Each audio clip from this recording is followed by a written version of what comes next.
2 Coríntios capítulo 3, versículo 18,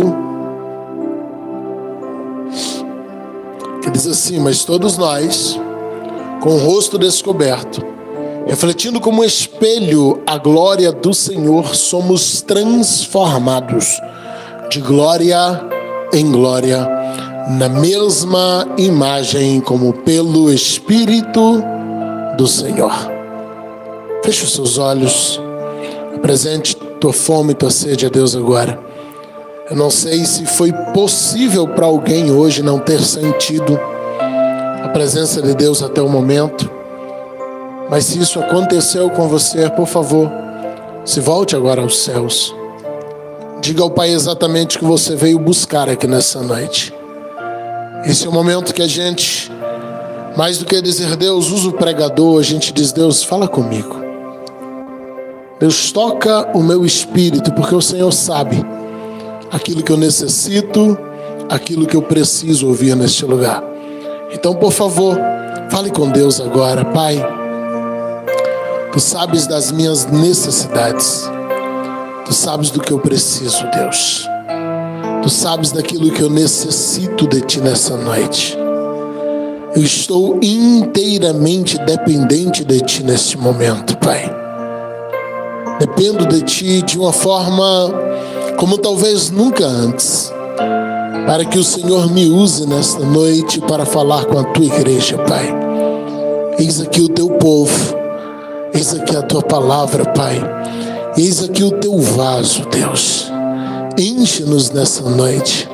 Faça-nos compreender a Tua palavra enquanto somos cheios da Tua glória. Nós pedimos, ó Deus, pela Tua presença manifestada neste lugar. Em nome de Jesus. Amém e amém. Aleluia. O texto que nós lemos em 2 Coríntios 3,18, a Bíblia vai dizer: mas todos nós, com o rosto descoberto, refletindo como espelho a glória do Senhor, somos transformados de glória em glória, na mesma imagem, como pelo Espírito do Senhor. Esse texto é importantíssimo, porque no contexto dele, Paulo cita Moisés. Ele cita o fato de que Moisés usava um véu em seu rosto, para parecer aos homens que ele brilhava o tempo inteiro. A Bíblia diz que os encontros de Deus com Moisés eram tão intensos que Moisés saía dali, e por um período de tempo que não sabemos qual, o rosto de Moisés brilhava. Acredito eu que não era um período muito prolongado, mas talvez uma questão de horas, ou de uma hora, ou de alguns minutos, quem sabe. Mas era o tempo suficiente para Moisés sair do lugar de onde ele estava adorando e ir no meio do povo e ser visto com o rosto brilhando. Mas com o tempo Moisés começa a perceber que o povo respeitava ele muito mais quando ele estava brilhando do que quando ele parava de brilhar. Então Moisés cria um brilho artificial, que na verdade nada mais era do que a fantasia, a lenda de que ele brilhava o tempo todo. E como ele fazia isso? Quando ele saía da presença de Deus, a Bíblia diz que ele tirava o véu, deixava as pessoas verem o rosto dele brilhando por alguns minutos, e na sequência, antes que o brilho apagasse, Moisés cobria o rosto, porque assim não tinha como as pessoas saberem que o brilho dele apagou. E ele passava a fantasia de ainda estar aceso, de ainda estar cheio da glória, quando na verdade aquilo era transitório e já havia acabado. Lembremos que Moisés viveu na antiga aliança em um tempo que o Espírito de Deus não morava nas pessoas. Ele vinha sobre elas em momentos específicos e se retirava delas. Mas Moisés cria a fantasia no povo de que ele tinha o Espírito de Deus 24 horas nele. E o povo acredita nisso, de modo que com o passar do tempo cria-se até uma seita disso. Que no livro de Jeremias vai combater os profetas que profetizavam com véu no rosto para enganar o povo, alegando que brilhavam. Então, depois de citar tudo isso, em 2 Coríntios capítulo 3, Paulo chega no final dessa narrativa que ele usa em cerca de 7 versículos. E no versículo 18 ele diz: nós, porém, quando a gente fala aqui de gramática simples de português, quando eu coloco mas, quando eu coloco porém, quando eu coloco um contudo em qualquer frase, eu estou falando que o que eu vou dizer a partir de agora é mais importante do que tudo que eu disse antes. Se você vai para a história de Naamã, a Bíblia vai dizer, e era Naamã um grande general, por meio deles Deus deu grandes vitórias ao rei da Síria, porém era leproso. O porém aqui coloca em ênfase o que vem depois e anula em prioridade tudo que veio antes. Paulo está citando tudo aquilo que Moisés fez, e que apesar de ser Moisés, estamos falando de Moisés, o homem que falava face a face com Deus, mas Paulo está dizendo, ele errou nisso, porque perfeito na Bíblia só foi Jesus. Paulo diz, nós porém vamos se apresentar a vocês, e principalmente diante de Deus, com o rosto descoberto. Não só Deus, mas o povo, a igreja, vai saber exatamente quem eu sou. Ele está dizendo, eu não vou colocar um véu para vocês acharem que eu brilho. Porque esse era o dilema de Corinto, e basta você ler a segunda carta para vocês verem que aquele povo constantemente dizia, o Paulo, ele é homem de Deus, mas o Paulo tem fraqueza. O Paulo é homem de Deus, mas o Paulo tem falha. O Paulo é homem de Deus, mas o Paulo tem problema. E na segunda carta Paulo diz, das minhas fraquezas opera o poder de Deus. Gloriar-me-ei das minhas fraquezas, porque nessas fraquezas o Senhor se manifesta. E alguém, ao invés de dizer, Paulo é homem de Deus, mas tem problema, alguém está dizendo, apesar dos problemas, ele é homem de Deus. Então ele está dizendo, eu com o rosto descoberto vou até vocês, me expondo, deixando vocês saberem que eu não brilho, deixando vocês saberem que eu não vivo carregado de glória, deixando vocês saberem que eu não ando o tempo todo com poder sobrenatural em mim para curar pessoas, para revelar pessoas, para profetizar. Não, esse poder não está 24 horas em mim, ele está acessível, mas ele pertence 24 horas ao nome de Jesus, a quem eu clamo e posso clamar a qualquer momento. Mas a excelência do poder permanece sendo dele. E Paulo está dizendo, nós com o rosto descoberto, refletindo como um espelho a glória do Senhor. Ele está dizendo, quando eu exponho minha humanidade, eu estou refletindo a glória dele. Quando as pessoas, agora como pode ser isso? Aqui é um paradoxo. Como que ao mostrar, ao expor minha humanidade, eu estou refletindo a glória de Deus? Como que ao alguém conhecer as minhas fraquezas, isso glorifica o Senhor? Nós, seres humanos, trabalhamos para ocultar as nossas fraquezas. Nós trabalhamos para ocultar as nossas limitações. Isso vem desde o Éden. O Adão, ele não se preocupou em esconder o pecado dele. Qual foi o pecado do Adão? Humanamente falando, comer uma fruta. Estou falando bem simplório, bem simples. Comer uma fruta. Qual era do Adão? Pega uma fruta parecida, amarra no pé. Vai que Deus contou quantas frutas tinha. Sei lá, bota uns galhos na frente do buraco que ficou lá na árvore. Vai que Deus olha para aquela direção e dá falta de uma. Ele não se preocupa em esconder o pecado. O Adão se preocupa em esconder a nudez. Porque quando a gente esconde as nossas mazelas, na verdade a gente está escondendo o que aquilo expõe. E o que aquilo expõe? Que eu não sou perfeito. O que aquilo expõe? Que eu tenho fraquezas. O que aquilo expõe? Que eu não sou 24 horas cheio de um poder sobrenatural. O que aquilo expõe? Que eu sou gente como todo mundo, sujeito às mesmas fraquezas que todos têm. Então, ao invés de esconder a fruta, o buraco que a fruta deixou, o Adão esconde aquilo que o pecado expôs. Ele cria roupas de figueiras para poder cobrir a nudez. E figueira na Bíblia fala de hipocrisia. Figueira na Bíblia fala de parecer algo que não é. Quando falamos de figueira no campo doutrinário, não falo do campo profético, porque no campo profético a figueira representa Israel. Se bem que Israel era o maior cenário de hipocrisia que havia. Mas quando falamos do campo doutrinário, a figueira fala de você tentar esconder ou mostrar algo que você não é. Tentar mostrar um fruto que não está no tempo de você dar. Ele pega folhas de figueira, ele cose, ele faz uma roupa. Porque ele não quer esconder a fruta que ele comeu, ele está escondendo o que aquilo expôs. Ele está escondendo a nudez que ficou à mostra e viu Adão que estava nu. Uau, Adão descobriu que ele não era perfeito. O Adão descobriu que ele tinha problema.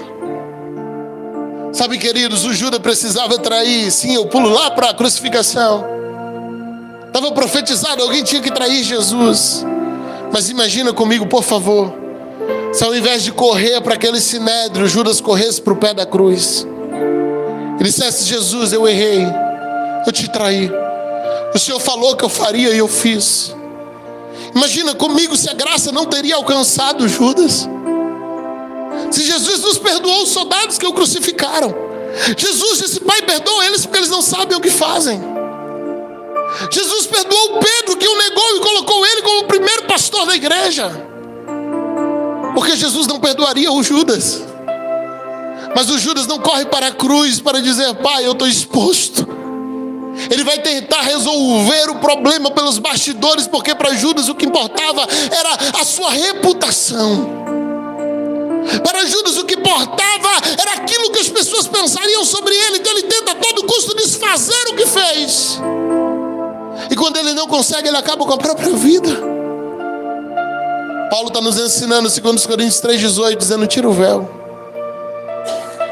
As pessoas precisam saber que você não brilha. As pessoas precisam saber que você é gente. Porque com o rosto descoberto, eu reflito a glória de Cristo como se fosse um espelho. Mas pastor, como minha humanidade vai refletir a glória do Senhor? Eu lembro-me de uma mensagem do pastor Luciano Subirá. Até agora nem frisquei aquilo que eu trouxe. Se der, daqui a pouco a gente fala. Ele disse que pregando em um lugar, e ele estava lá falando, e ele começou a falar sobre suas mazelas, dizendo: o Senhor me usa, mas eu não sou perfeito.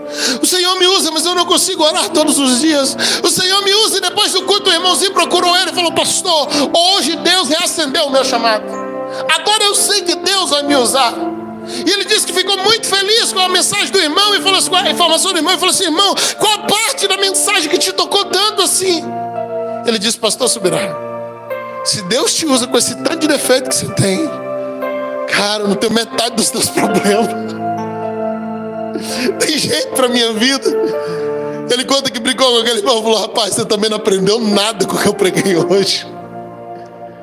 Mas sabe, queridos, quando as pessoas veem a tua humanidade, é a hora de começar a se perguntar: por que Deus usa ele? É a hora de começar a se perguntar: por que Deus usa ela? Eu conheço os defeitos dele. Eu conheço os defeitos dela. Essa é a hora que Deus pega os seus tesouros e coloca dentro de um vaso de barro. Para quê? Para que a excelência do poder não seja do vaso, mas seja do dono do tesouro. Para que a excelência da glória seja dele. Então todas as vezes em que eu não tento criar uma capa de santidade, mas que eu deixo demonstrar a minha fraqueza, a minha necessidade, que eu solicito ajuda, que eu digo a alguém: me ajuda porque eu preciso, eu não estou bem. Quando a minha humanidade é exposta, a glória de Deus é refletida aos homens, porque alguém disse: Deus está usando, não é mérito dele, é porque Deus quis usar, é porque Deus quis encher. Então agora nós estamos refletindo a glória de Deus, não com um arroto de santidade falsa, não com uma capa de general como a de Naamã, não é com a demonstração de falsa santidade, não. Eu estou glorificando a Deus das minhas fraquezas, aquelas mesmas que eu estou lutando diariamente para abandoná-las, aquelas mesmas que eu estou lutando diariamente para deixá-las de lado, aquelas mesmas que alguém já olhou e diz: uau, não tem nem esperança que ele mude. É nessas fraquezas, nessas mesmas que um dia Deus vai me mudar em cada uma delas ainda, em nome de Jesus. Mas é nestas que eu glorifico o nome do Senhor, porque alguém está dizendo: é gente como eu, mas é usado, é gente como eu, mas é cheio do Espírito Santo, é gente como eu, mas quando abre a boca Deus fala. Aleluia! Nós estamos tentando dar espiritualidade a Deus. Esses dias atrás eu vi alguém falando sobre isso. Não, Jesus veio aqui na terra, Jesus não precisou falar em língua, Jesus não precisou de um monte de coisa, ele foi citando. Mas deixa eu te dizer algo: Jesus veio à terra para experimentar a vida de homem. Ele já tinha vida espiritual. Ele veio aqui para experimentar a nossa língua, a nossa comida, o nosso dia a dia, os nossos cansaços. Nós temos a humanidade, então nós estamos daqui tentando experimentar a língua dele, a glória dele, o vigor dele, o alimento que quem dá é ele. Ele veio aqui exatamente, Hebreus fala sobre isso, para ser experimentado naquilo que eu vivo diariamente. Eu estou buscando ele para diariamente experimentar do que ele vive, do que ele experimenta, do que ele vê, do que ele fala. Eu estou aqui tentando viver a vida dele, porque ele veio aqui viver a minha vida. É por isso que quando ele veio aqui, ele falou o meu idioma, para que hoje eu pudesse dobrar os joelhos e orar nas línguas do céu. É por isso que ele veio aqui e comeu a minha comida, para que hoje eu pudesse sentar aqui e comer um alimento espiritual. É por isso que ele veio aqui e andou pelas minhas ruas, para que eu pudesse chegar lá um dia e andar pelas ruas de ouro, pelos rios de cristal, andar por tudo que ele tem lá na glória e conhecer o lugar dele. Deus não precisa da minha espiritualidade, isso Ele tem para me dar. Ele precisa da minha humanidade. E a gente falha quando a gente tenta dar espiritualidade para Deus. A gente falha quando a gente tenta mostrar para Deus que a gente é bom. A gente falha quando a gente tenta mostrar para Deus que a gente é perfeito. A gente falha quando a gente cozer folhas de figueira e faz uma roupa de santidade para aparecer diante dele, com a roupa que cobre o nosso pecado a partir de nossos esforços. É interessante que o Adão sempre apareceu diante de Deus nu, mas ele se sentia vestido. Aquela primeira vez que o Adão se apresenta vestido e ele se sente pelado. Já parou para meditar nisso?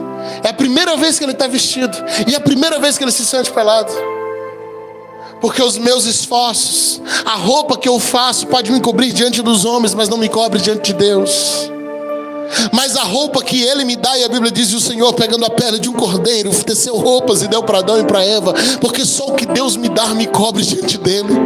Só o que Deus me dá me cobre diante dEle. Só o que Deus me entrega me cobre de verdade. Só o que Deus me entrega resolve meus problemas. Nada que eu faça por conta própria resolve diante de Deus. Então Deus não quer a tua espiritualidade, Deus não quer a tua roupa de figueira. Ele quer que você se apresente de preferência nu diante dele. É que eu falo do teu espírito. Quando alguém questionar por que você está desnudo diante de Deus, você vai dizer, porque meu problema não é a nudez, meu problema foi uma fruta que eu comi lá na outra árvore. Porque a gente está cobrindo uma coisa para tentar resolver outra. E o que você está cobrindo não resolve o buraco que a fruta deixou lá no galho da árvore, porque você arrancou uma. O que você está tentando resolver aqui não cobre o estrago que você deixou lá atrás. Então o problema não é a roupa. Pare de cobrir uma coisa para tentar tampar outra. Deus nunca sentiu falta da roupa, mas Deus sentiu falta da fruta que ficou na árvore. E Deus diz, você comeu do fruto que eu disse para não comer. Porque diante de Deus a gente tem que se apresentar e dizer, Deus, eu estou com um problema aqui. A minha humanidade me venceu hoje. E eu falhei. Não, diante de Deus a gente não ora com cargos. Diante de Deus a gente não ora com títulos. Diante de Deus a gente não ora com dons. Deus aqui é o profeta. Deus aqui é o curador de enfermos, o operador de milagres. A maior revelação que Jesus nos trouxe quando esteve aqui na terra foi o direito de chamarmos Deus de Pai. A maior revelação que Jesus nos trouxe aqui na terra foi o direito de chamá-lo de Pai. Ele disse, quando orares, orareis assim, Pai nosso. Oh, a maior revelação que Jesus trouxe quando esteve aqui na terra foi que Deus não é apenas teu Senhor, Ele é teu Pai. Você não é mais servo, você é filho. Porque a religiosidade nos apresenta um patrão. A religiosidade nos apresenta um Senhor que domina sobre nós, e de fato Ele o é. Mas esse Senhor é meu Pai. Esse Senhor Senhor que me diz o que fazer, porque Ele é meu Senhor. Ele também me pega no colo, me abraça. Se eu tiver coragem de apresentar a minha humanidade para Ele, Ele vai pegar a espiritualidade dele para encher o que falta em mim. Eu não tenho que dar espiritualidade para Deus, porque eu não sou espiritual, eu sou humano. Paulo diz, eu sou carnal em Romanos 7. Agora, quando eu me apresento em carne para Ele, Ele renova o meu espírito com o espírito dEle. Ele me dá a espiritualidade dEle, a santidade dEle. E aí a segunda parte do versículo diz assim: por causa disso, com o rosto descoberto, refletindo a glória do Senhor, somos transformados de glória em glória nesta imagem, como pelo Espírito do Senhor. Você entende de onde vem a transformação? Não pode haver transformação onde não há reconhecimento de necessidade de mudança. Eu chego diante dele e digo: Senhor, eu sou humano. Senhor, eu estou cheio de problema. E Ele agora vai dizer: certo, filho, eu vou te dar a minha espiritualidade. Como pelo meu espírito eu te transformo. Pelo meu espírito eu te mudo. Pelo meu espírito eu restauro a tua humanidade. Pelo meu espírito eu te faço gente de novo. Pelo meu espírito, filho, eu pego você e resgato para perto de mim. Diante dele eu só preciso ser eu. Eu compartilhei agora à tarde um vídeo. Eu acredito que seja uma moça angolana cantando em um podcast. Compartilhei em minhas redes sociais. E é um espontâneo, não sei se faz parte da música ou Deus deu a ela naquela hora. E ela começa a cantar diante dele. Quando eu oro, eu não preciso ser forte quando eu oro. Primeira vez que eu ouvi aquela letra, eu perdi rapidamente o vídeo. E hoje, quando eu achei, eu baixei, fiz o download ligeiro, um vídeo de 1 minuto, que eu falei: isso aqui precisa ser de cabeceira. Ela começa a dizer diante dele: quando eu oro eu não preciso ser forte. Diante dele, quando eu oro, eu não preciso ser Superman. Não, eu não preciso ter uma alta conta bancária. Não, diante dele eu preciso ser humano. E quanto mais fraco eu for, mais forte ele se manifesta. Porque o poder dele se apresenta na minha fraqueza. Só que o inimigo faz o contrário. Todas as vezes que a gente chega diante de Deus, o inimigo diz exatamente para a gente esconder nossa fraqueza, porque senão Deus não vai atender a nossa oração. E quando você ora, você não precisa ser forte, você precisa ser filho. E filho, quando cai e se machuca, ele não precisa ser forte diante do pai, ele precisa apresentar a dor, porque se ele apresentar a dor, o pai cuida. Se ele apresentar a dor, o pai para o que está fazendo e zela. Se ele apresentar a dor, o pai vai cuidar das feridas e vai trazer cura. E aqui você chega na intimidade. É quando você descobre que ele cuida de você mesmo em meio às tuas fraquezas. É quando você descobre que ele cuida de você mesmo você não sendo tão bom. É quando você descobre que ele cuida de você mesmo você não sendo isso tudo que talvez até você achava que era. Por que às vezes o Senhor, ele tira de nós um pouquinho da glória? Já passou por isso? Quem prega, quem canta, sabe do que eu estou falando. Tem fase que você está pregando, está ministrando e o poder está acontecendo. Tem fase que você tenta abalar o céu e você não abala nem o sapato. Você prega a sua melhor mensagem, não dá nada. Você ministra a sua melhor, seu melhor espontâneo, vira ladainha. Porque parece que a unção vai embora. Por que ele faz isso de tempo em tempo? Para nos lembrar que a glória é dele.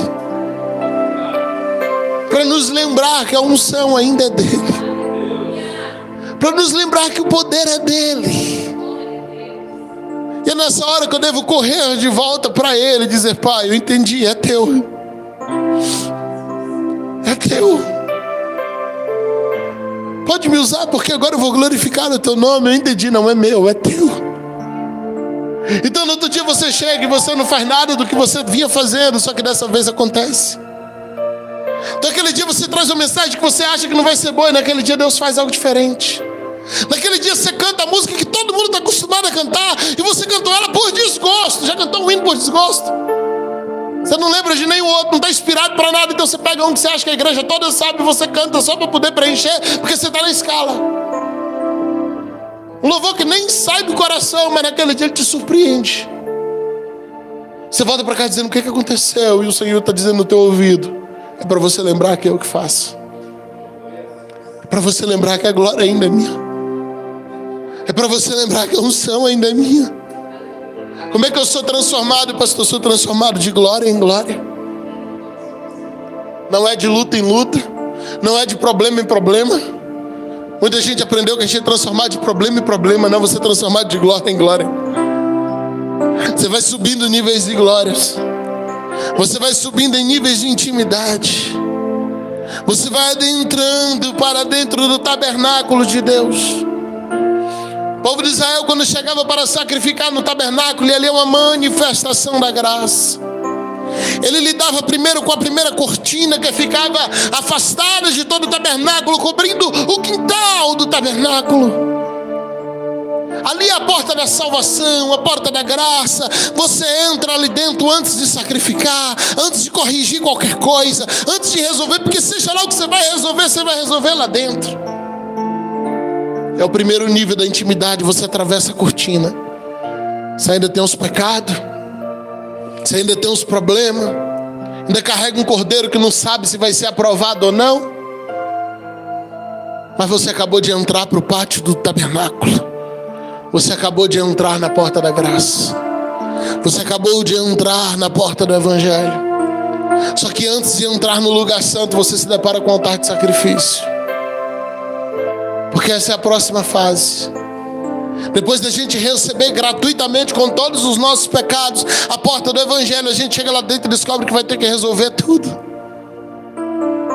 É a hora que muita gente esfria. Você se dá de cara com um altar de sacrifício. Ali não é o lugar que Deus ouve tua oração. Ali é o lugar que você sacrifica para conseguir uma brasa, para levar para o altar do incensário que está lá dentro. Deus só vai te ouvir na última fase. Então você começa a sacrificar. Você começa a se abster de coisas. Agora olha que interessante. O cidadão chega com o cordeiro nos ombros. Ele se apresenta para o sacerdote e diz: eu vim sacrificar. O que você fez, meu filho? Ó, sacerdote, eu cometi um pecado. Porque o perdão estava ligado à confissão. Eu cometi um pecado. Eu cometi um erro. Olha, sacerdote, eu fiz tal coisa que não devia. Eu quebrei tal lei. E ele apresenta o seu pecado. Ele apresenta as suas falhas. Ele apresenta as suas impurezas. Por favor, me dê sua atenção nisso aqui. Eu sei que Deus vai falar com você. Ele apresenta a sua lista de problemas. Ele diz: olha, sacerdote, eu fiz isso, eu fiz isso, eu fiz isso, eu fiz isso. Eu estou cheio de pecado. Ele está com um cordeiro aqui no ombro. O sacerdote manda descer o cordeiro. Ele não confere a roupa do homem. Ele não confere a cara do cidadão. Ele não confere a barba dele. Ele não confere o chapéu dele. Ele não confere a altura dele, o peso dele. Ele não confere nada do homem. O que é que o sacerdote confere? Ele confere o cordeiro. Diz: ok, cheio de pecado, fica aqui do lado. Eu vou conferir o cordeiro. Você está cheio de mancha, mas o cordeiro tem que ser puro. Você está cheio de problema, mas o cordeiro tem que ser imaculado. Você chegou aqui cheio de situação difícil, mas é o cordeiro que precisa ser perfeito, não você. Não é você que precisa ser perfeito, é o cordeiro. Então quem é que eu vou averiguar quanto sacerdote? Não é você, é o cordeiro. E se o cordeiro for aprovado, você é perdoado. Alguém tem que entender isso. Não sou eu que busco a aprovação de Deus. Ele vai avaliar o cordeiro. E o cordeiro que eu apresento nas minhas orações, ele é santo. O cordeiro que eu apresento nas minhas orações, ele é puro. O cordeiro que eu apresento nas minhas orações, ele é sem mancha. O cordeiro que eu apresento nas minhas orações, ele não tem mácula. Ele serve para o sacrifício. Se o cordeiro é aprovado, não sou eu, é o cordeiro. Ele diz: bota a mão sobre o cordeiro, toca nele, porque não tem outro jeito de ser purificado senão tocando em Jesus. E o cordeiro é Cristo. O homem tocava o cordeiro, colocava as mãos sobre ele, e então a pureza do cordeiro era transferida para ele, e toda a impureza dele é transferida para o cordeiro. Que troca mais injusta! Todos os pecados dele sendo transferidos para um cordeiro puro, e toda a justiça do cordeiro sendo transferida para um homem impuro. Porque não é o homem que é aprovado, é o Deus que usa ele. Não é o homem que é puro, você nunca vai conseguir ser. É o Jesus que se sacrifica por você. E agora o cordeiro que levou a culpa por todos os meus pecados é colocado no altar, e ele é morto no meu lugar. Ele não fez nada, ele não cometeu nada, quem pecou foi eu, mas ele levou a culpa por mim, ele levou o castigo por mim, e eu vou voltar para casa livre, justificado, purificado, porque ele morreu naquele altar de sacrifício no meu lugar. E quando o cordeiro morre, quando o cordeiro é imolado, eu sou justificado. Então agora eu pego uma brasa do altar do sacrifício. Já não bastava o perdão, já não bastava a justificação, já não bastava a purificação, mas Deus não quer apenas te justificar, Deus quer te encher. Deus não quer apenas levar o sacrifício por você, não. Deus quer que você tenha intimidade com Ele. Então o sacerdote pega você agora e te conduz para o altar do incensário que está no lugar santo. A função do sacerdote sempre vai ser fazer você fazer algum sacrifício, porque ele precisa, como ministro sobre tua vida, te conduzir a um lugar santo. É o nosso papel quanto pastor. Sempre que alguém chegar, a gente vai fazer algum sacrifício, porque não tem a ver com sacrifício, tem a ver com a brasa que você vai tirar desse altar depois.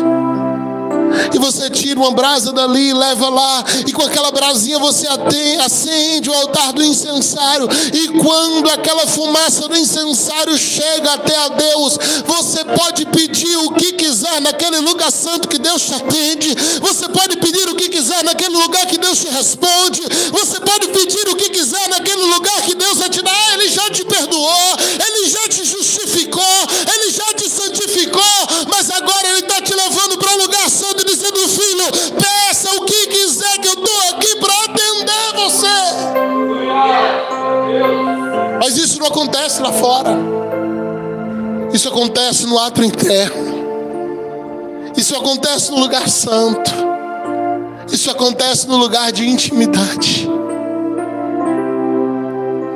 E para o sumo sacerdote, uma vez por ano ele podia ir além do altar do incensário, e ele atravessava as cortinas para um encontro pessoal com Deus.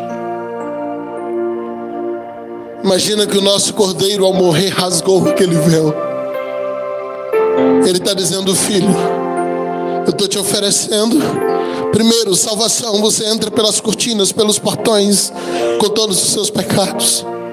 Segundo, o sacrifício do cordeiro te dá justificação. Terceiro, o altar do incensário, filho, vai te conceder todas as bênçãos que você precisa nessa terra. Mas não é querer de Deus apenas te salvar e te abençoar aqui. Não é querer de Deus apenas te salvar, te perdoar e te fazer próspero, curado, não. Ele está nos convidando para um lugar mais adentro. É de glória em glória. Ele está nos convidando para um último nível, onde só um sumo sacerdote entrava. Mas agora nós não usamos mais véus, nós estamos com o rosto descoberto, com a nossa humanidade exposta. E nós entramos naquele santo dos santos. E quando o sacerdote entrava ali, ele mostrava suas mãos sujas de sangue diante da arca, para que a glória de Deus se manifestasse naquele lugar. O sangue era dele? Não, o sangue era do cordeiro. Era o sangue do cordeiro que dava acesso ao santo dos santos sem risco de morte. Era o sangue do Cordeiro que dava acesso ao lugar de intimidade sem risco de morte. Então agora o Deus que já não nos deu mais espírito de temor nem de escravidão, mas nos deu um espírito que com ousadia nos ensina a chamá-lo de Pai, e nos ensina que somos filhos. Com o sangue do Cordeiro, o Senhor nos convida a adentrarmos em um lugar de intimidade, adentrarmos em um lugar secreto, adentrarmos em um lugar de experiência, adentrarmos em um lugar onde só sabe explicar ou nem sabe explicar, mas só consegue entender o que acontece ali quem já entrou naquele lugar, e que quem entra naquele lugar nunca mais quer sair. Você prepara um ambiente de adoração, você prepara um ambiente de oração, você prepara um ambiente de busca, e quando você entra no ambiente que você preparou, Deus mostra que Ele já tinha preparado um ambiente de glória. Deus te conduz a um nível novo, Deus te conduz a uma intimidade nova, Deus te conduz a um lugar onde você não só vai falar, mas você vai ouvi-lo, e Ele te chamará de filho e dirá: eu estou contigo. Aleluia. Não tem a ver com a minha justiça, não tem a ver com a minha purificação. É o sangue do Cordeiro, é a pureza do Cordeiro. Jesus está nos convidando ao Santo dos Santos. Jesus está nos convidando ao lugar secreto, onde você não vai se apresentar lá dizendo: Deus, eu sou forte, forte e corajoso como Sansão. Não. Ele está dizendo: vem com a tua humanidade, porque eu tenho espiritualidade para você. Vem com tuas fraquezas, eu tenho força para você. Vem com as tuas impurezas, eu tenho pureza para você. Vem com as tuas mazelas, eu tenho santidade para você.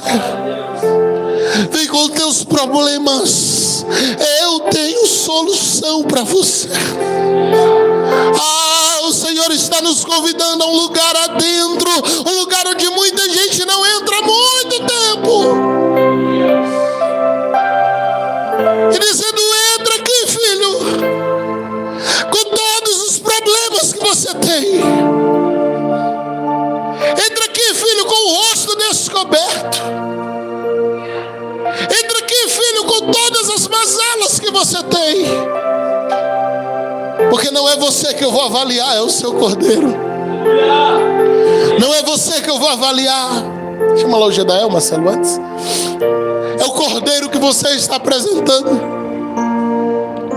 Sabe, queridos, o que nos define como igreja não são as nossas reuniões. Reuniões tem para todos os propósitos. O que nos define como igreja é em nome de quem nos reunimos. Quando nos reunires em meu nome. Não tem a ver comigo, é com Ele. Não tem a ver com a minha pureza, é com a pureza dEle. Não tem a ver com a minha justiça, é com a justiça dEle. É com a santidade dEle. É com o sangue dEle. Ele nos chama agora para perto dEle, para um lugar de intimidade, e diz: filho, eu me revelarei para você. Se volte a Deus aí, porque já há uma unção pairando sobre a casa. Ele está nos convidando adentro do véu, dizendo: filho, não pare aí do lado de fora.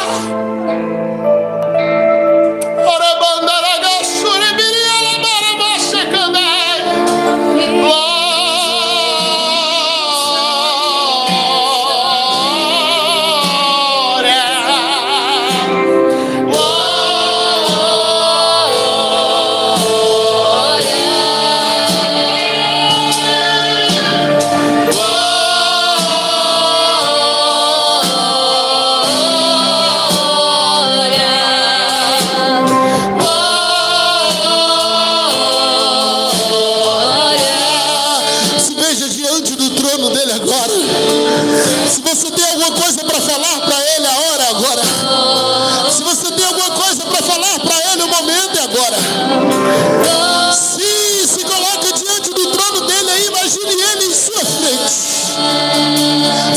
alguma coisa para conversar com Ele, a hora é agora.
Por favor, deixa o teu espírito orar agora.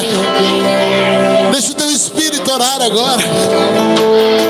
Sim, deixa o teu espírito gemer junto ao Espírito de Deus agora.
pastora.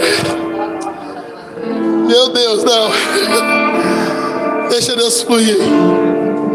Vai lá,